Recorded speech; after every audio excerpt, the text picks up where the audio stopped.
आज की कहानी की बात करूं तो आज की कहानी वास्तव में एक ऐसी कहानी है जिस कहानी को सुनने के बाद आपको न्यायपालिका से लेके सरकार की क्या सोच होती है। अब ये सरकार चाहे जिसकी हो, जो भी पावर में आता है उसके दिमाग में क्या क्या चीज़ें होती हैं।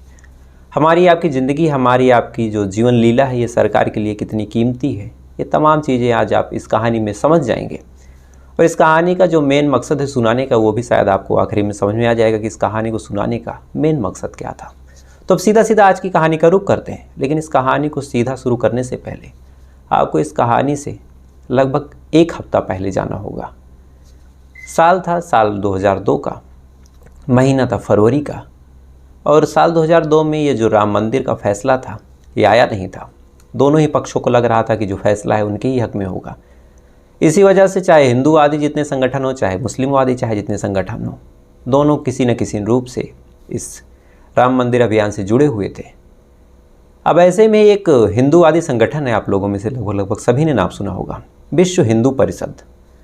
विश्व हिंदू परिषद ने अयोध्या में 100 दिन की एक पूर्ण आहुति यज्ञ, उसका अनुष्ठान करवाया था और लोगों को इनवाइट किया था कि आप चाहे जहाँ से हो यहाँ पे आइए, कुछ दिन अपनी सेवा दीजिए अपने हाथों से। अब हाथ को ही संस्कृत में कर कहा जाता है। इस वजह से इस पूरे अनुष्ठान को, इस पूरे जो पूरा होने वाला था, तमाम तरह की चीज़ें उसमें होने वाली थी, इस पूरे कार्यक्रम को कार सेवा नाम दिया गया। कार मतलब हाथ, सेवा मतलब सेवा करना। तो फिर जब कर सेवा का वक्त हुआ तो अलग अलग जगहों से, देश से अलग अलग कोनों से लोग आने लगे। और इसी क्रम में गुजरात से भी लगभग 1000 से 1200 की संख्या में लोग आते हैं। आने के बाद अपनी सेवा देते हैं। सेवा देने के बाद 25 को ये सेवा समाप्त होती है। 26 तारीख को ये लोग ट्रेन पकड़ते हैं। ट्रेन थी साबरमती एक्सप्रेस और ये ट्रेन फैज़ाबाद से होते हुए अलग अलग रास्तों को कवर करते हुए जाके रुकने वाली थी गुजरात में। अब इसी ट्रेन में सबसे ज़्यादा लोग सवार होते हैं गुजरात के। सवार होने के बाद शाम को निकलते हैं। निकलने के बाद अब ये ट्रेन चल पड़ती है। चलने के बाद चूँकि बीच में कुछ ट्रैफिक का दिक्कत था या फिर कुछ सिग्नल की प्रॉब्लम थी, इस वजह से ये ट्रेन जो है थोड़ा सा लेट भी होती है और अगले दिन अपने निश्चित टाइम से कुछ देर बाद गोधरा स्टेशन से थोड़ा सा पहले पहुंचती है। अब गोधरा स्टेशन से थोड़ा सा पहले पहुंचते और यहीं से 3 अलग अलग थ्योरीज़ हैं और आपको तीनों ही थ्योरी अभी बता दे रहा हूं। आपकी जो भी इच्छा हो उसमें से एक थ्योरी आप चुन लीजिएगा और कंक्लूजन क्या है उस थ्योरी का आपको लास्ट में बताऊँगा। पहली थ्योरी ये कहती है कि इस बोगी में जितने भी लोग सवार थे उन्हीं के बीच एक चाय वाला आता है। अब ये सारे लोग हिंदू थे और हिंदूवादी काम करके आ रहे थे, तो जैसे ही चाय वाला आता है तो उस चाय वाले को जबरन मजबूर किया जाता है कि तुम जय श्री राम बोलो, भगवान राम की जय बोलो।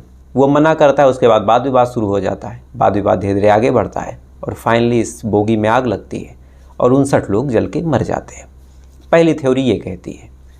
दूसरी थ्योरी कहती है कि पहले से ही जो मुस्लिम समुदाय था उसे पता था कि कार्य सेवा करके इतने लोग लौटने वाले हैं, तो बाकायदा गोधरा से पहले वो घात लगाए बैठे हुए थे। बैठने के बाद वो ट्रेन के ऊपर ईंट से, पत्थर से हमला करते हैं। अब जैसे ये हमला होता है तो जितने भी अंदर लोग थे अपनी जान बचाने के लिए खिड़की और दरवाजे बंद कर लेते हैं। उसके बाद इस ट्रेन को, जो S5 और S6 वाली बोगी थी, उसको आग लगा दी जाती है। दोनों थ्योरी ये हो गई। और तीसरी थ्योरी जो कहती है, जो निकल के अब तक सामने आई, तीसरी थ्योरी है कि इसमें ISI का हाथ था। पाकिस्तान के कुछ स्लीपर सेल थे, उन्होंने बाकायदा भीड़ को उकसाया, हिंदू मुस्लिम दंगा करवाया और उसके बाद इस ट्रेन को आग लगा दी गई, जिसमें से 59 लोग जल के मर गए। अब इनमें से आप कोई भी एक थ्योरी चुन लीजिए अपनी सहूलियत के हिसाब से, अपनी मानसिकता के हिसाब से। उसके बाद फिर जैसी ये घटना हुई तो यहाँ से आपको एक अजीब चीज़ देखने को मिलेगी।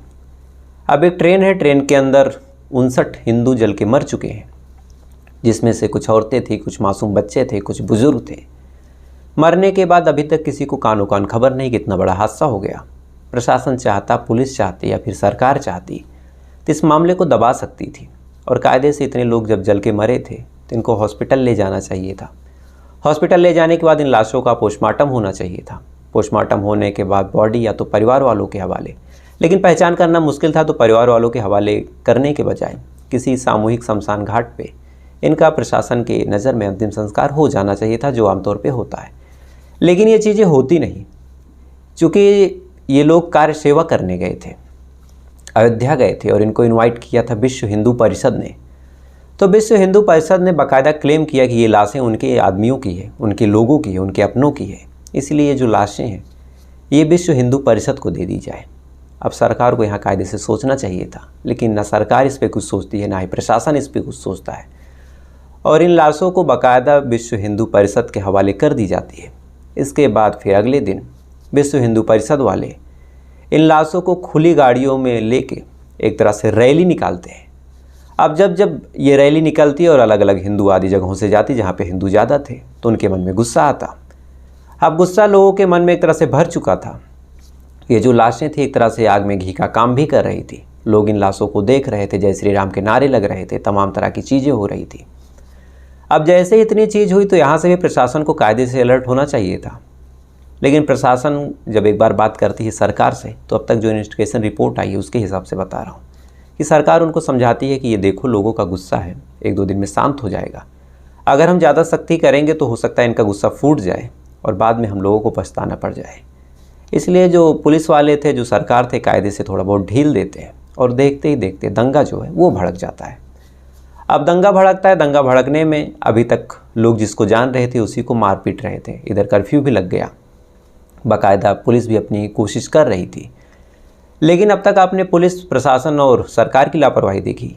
अब आप यहाँ से मीडिया की लापरवाही देखिए।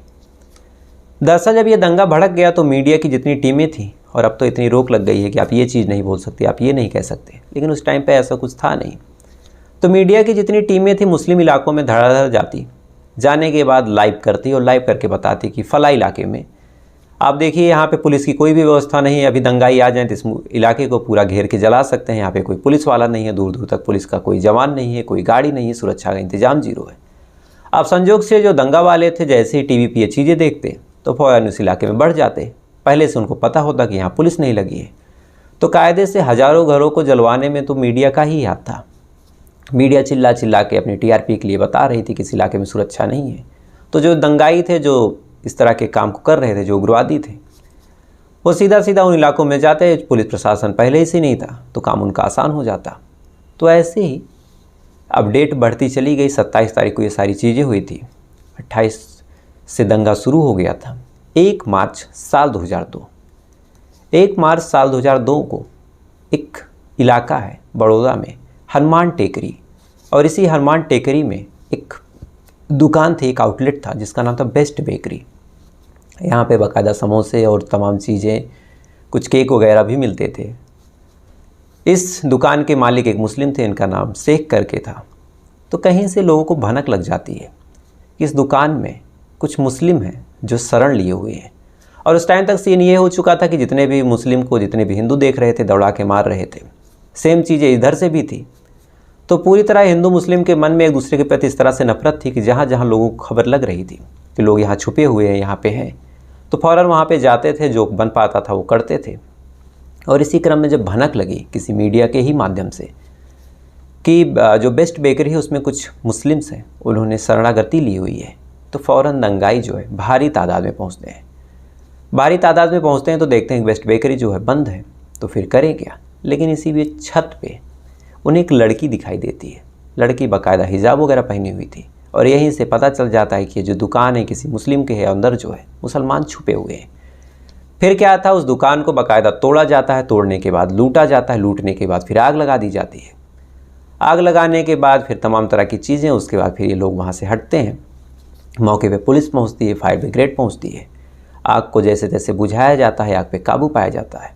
लेकिन जब तक ये आग बुझती है टोटल 14 लोग इस आग में मर जाते हैं। इसमें से 11 मुस्लिम थे, 3 हिंदू थे, और ये 3 हिंदू वही थे जो उस दुकान पे काम कर रहे थे। दुकान का मालिक भी इसमें मर जाता है, और भी उसकी फैमिली के कुछ लोग मर जाते हैं, कुछ जो शरणार्थी थी वो भी मर जाते हैं। बचती है तो एकमात्र उस दुकान के मालिक की बेटी जाहिरा शेख।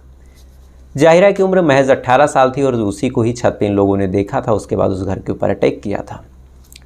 उसके बाद फिर अब जाहिरा के पूरे परिवार को जला के मार दिया गया। अब जाहिरा के मन में गुस्सा भी था, न्याय की उम्मीद भी थी, शायद ही बदला भी लेना था। इसीलिए अगले ही दिन 2 तारीख तक तो अंतिम संस्कार वगैरह हुआ। 3 तारीख को जाहिरा ने कंप्लेन दर्ज करवा दी 21 लोगों के खिलाफ, जिन 21 लोगों को वो जानती थी, जिन 21 लोगों को उसने पहचाना था। अब वैसे तो शायद सैकड़ों लोग थे, लेकिन 21 लोगों के खिलाफ नामजद FIR हुआ। अब FIR हुआ। FIR होने के बाद ये मामला गुजरात के कोर्ट में पहुंचा, लोअर कोर्ट में। अब लोअर कोर्ट में इस केस की सुनवाई होनी है। टोटल जाहिरा शेख को लेकर 4 गवाह थे जो आई विटनेस थे। कोर्ट की कार्रवाई शुरू हुई। उसके बाद फिर ये हुआ कि गवाहों को बुलाया जाए। तो किस्मत देखिए कि जिस दिन गवाहों की पेशी थी, एक भी गवाह कोर्ट पहुंचता ही नहीं। अब चाहे वो जाहिरा शेख हो, चाहे बाकी 3 और जो थे। अब जैसे ये हुआ तो न कोई आई विटनेस मिला, ना ही कोई सबूत, तो कोर्ट क्या करे। तो कोर्ट ने फिर इन 21 लोगों के पक्ष में फैसला कर दिया और 21 लोग को बाइज्जत बरी कर दिया। यानी भी कोई भी ऐसा एक शख्स नहीं मिला जो इस केस में दोषी हो। अब जैसे ये फैसला निकल के सामने आया तो जाहिरा जो शेख थी, एक तरह से वो भी दुखी होती है कि इतनी लड़ाई लड़ी और अंत में ये हुआ। अब उसको किसी ने बताया कि एक काम करो, हाई कोर्ट का दरवाज़ा खटखटा दो। उसके बाद फिर हाई कोर्ट जाती है। जाने के बाद फिर हाई कोर्ट में ये मामला चलता है। चलने के बाद फिर यहाँ से किस्मत का खेल देखिए या फिर आप समझदार हैं, खुद समझिए कि कोर्ट में जब गवाही होनी होती है तो चारों गवाह यानी जाहिरा शेख से लेके बाकी 3 और जो थे, ये तीनों अपने ही विपरीत फैसला कर देते हैं। यानी अपने ही खिलाफ गवाही देते हैं कि हम लोग झूठ बोल रहे थे, हमने कोई ऐसी चीज़ नहीं देखी थी। और ये जो 21 लोग हैं, ये लोग उस घटनास्थल पे थे ही नहीं। अब जैसे ही ये गवाही ये लोग देते हैं तो हाई कोर्ट से भी अब 21 लोग चूँकि जो गवाह थे वो पलट चुके थे, तो हाई कोर्ट से भी इन 21 को बाइज्जत बरी कर दिया जाता है। इन्हें निर्दोष करार दे दिया जाता है। अब जाहिरा यहाँ से पूरी तरह टूट चुकी थी, लेकिन मन में कुछ उम्मीद थी कि क्या करें। इसी बीच अब दंगे वगैरह भी नॉर्मल हो गए थे, तो कुछ जो कम्युनिटी के लोग थे, साथ ही कुछ सोशल वर्कर जो थे, वो भी निकल के सामने आते हैं। जाहिरा शेख को कहते हैं कि काम करो, अब तुम सुप्रीम कोर्ट का दरवाज़ा खटखटाओ, साथ ही बताओ कि तुमने गवाही क्यों बदली थी, क्या कुछ हुआ था। अब इन लोगों के कहने पे जो जाहिरा है वो सुप्रीम कोर्ट जाती है। जाने के बाद बताती है कि मेरे ऊपर इतना प्रेशर था, इस वजह से मैंने गवाही अपने ही खिलाफ दे दी। अगर नहीं दे दी तो मुझे पे मार दिया जाता, मेरे साथ ये हो जाता। तो सुप्रीम कोर्ट भी इस मामले को बड़ी गंभीरता से लेती है। साथ ही कहती है कि अगर ये मामला गुजरात में चला तो हो सकता है कि सरकार आपको परेशान करे, तमाम तरह की चीज़ें हों, इसलिए इस कोर्ट को कहीं और ही रिफ़र कर देना चाहिए। जाहिरा भी इस पर एग्री हो जाती है और उसी के एग्री होने के बाद 12 अप्रैल साल 2004 को ये जो केस है ये मुंबई ट्रांसफ़र कर दिया जाता है। अब मुंबई ट्रांसफ़र होता है। ट्रांसफ़र होने के बाद मुंबई में भी अब जिरा है बहस, तमाम तरह की चीज़ें, रोज़ पेशी होती। अच्छा, इधर एक चीज़ और हुई। 21 लोग नामजद थे, उसमें से हाई कोर्ट और लोअर कोर्ट से 21 को जब बरी कर दिया गया तो अचानक से 4 लोग ऐसे थे जो गायब हो गए। टोटल अब 17 लोग बचे हैं। तो इन्हीं 17 को लेके अब मुंबई में एक तरह से पेशी हुई। लगातार मुकदमे चले, लगातार तमाम तरह की चीज़ें हुई। साल दर साल दोनों तरफ से पेशी होती रही, साल दर साल दोनों तरफ से जिरा होती रही और अंत में 24 फरवरी साल 2006 को 9 लोगों को उम्र कैद की सज़ा सुना दी जाती है और 9 लोग ऐसे थे जिनको दोषी करार दे दिया जाता है। अब 9 लोगों को दोषी करार दिया गया, बाकी 8 जो बचे उनको बाइज्जत बरी कर दिया गया। इसके बाद ये जो 9 लोग थे ये हाई कोर्ट का दरवाज़ा खटखटा देते हैं, जो कि इनके पास भी राइट था। अब हाई कोर्ट का दरवाज़ा खटखटाने के बाद फिर इनका भी सुनवाई होता है, इनकी भी पेशी होती है, इनके भी पक्ष को सुना जाता है और हाई कोर्ट में सुनवाई के दौरान 5 लोग को निर्दोष करार दे दिया जाता है। बाकी 4 ऐसे थे जिनको सज़ा बरकरार रहती, जिनको उम्र कैद मिली हुई थी। ये 4 लोग थे संजय, बहादुर सिंह, सना भाई और दिनेश।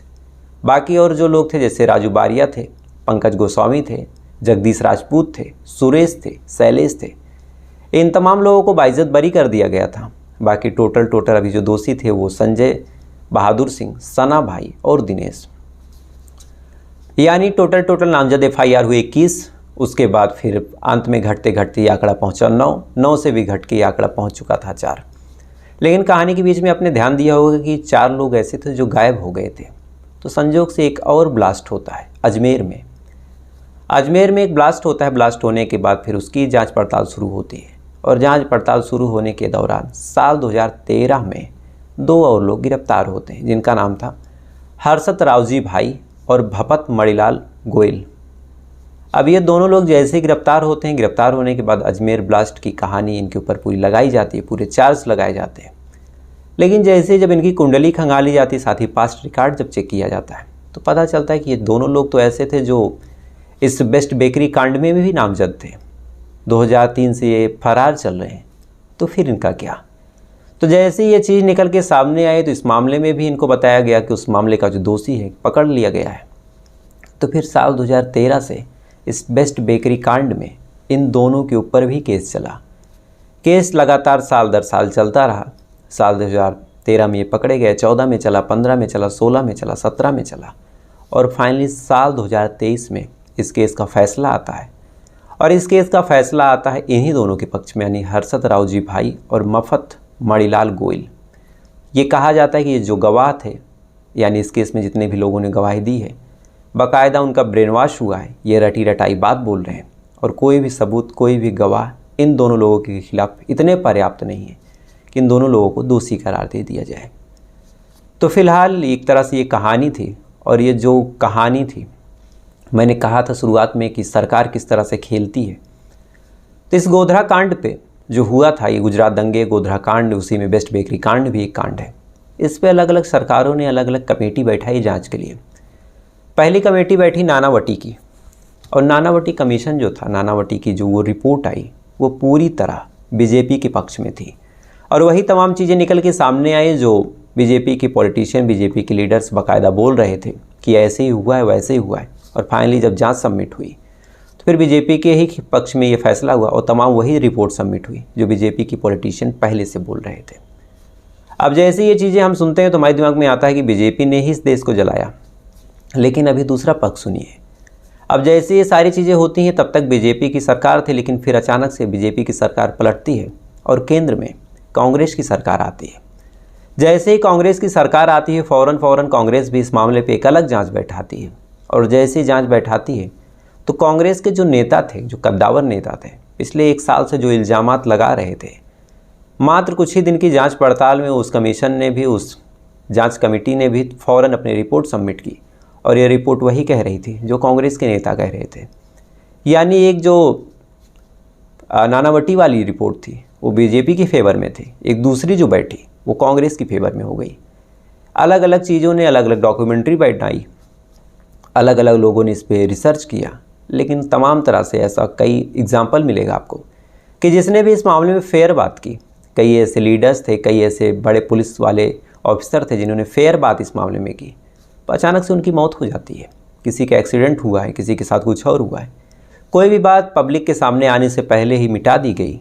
कोई भी ऐसी सबूत, कोई भी ऐसे गवाह जो मामले का खुलासा कर सकते थे, उनको मिटा दिया गया। और आज भी एक तरह से ये मामला अनसुलझा ही, अगर साफ शब्दों में कहें, क्योंकि किसी भी जांच कमेटी ने सही से जांच की ही नहीं। और शायद दोनों ही सरकारों का, चाहे वो कांग्रेस हो चाहे वो बीजेपी हो, इतना उन जांचों में इन्फ्लुएंस रहा है कि सही चीज़ निकल के सामने ही नहीं आई। तो फिलहाल ये थी पूरी कहानी और इस कहानी से यही मैसेज मिला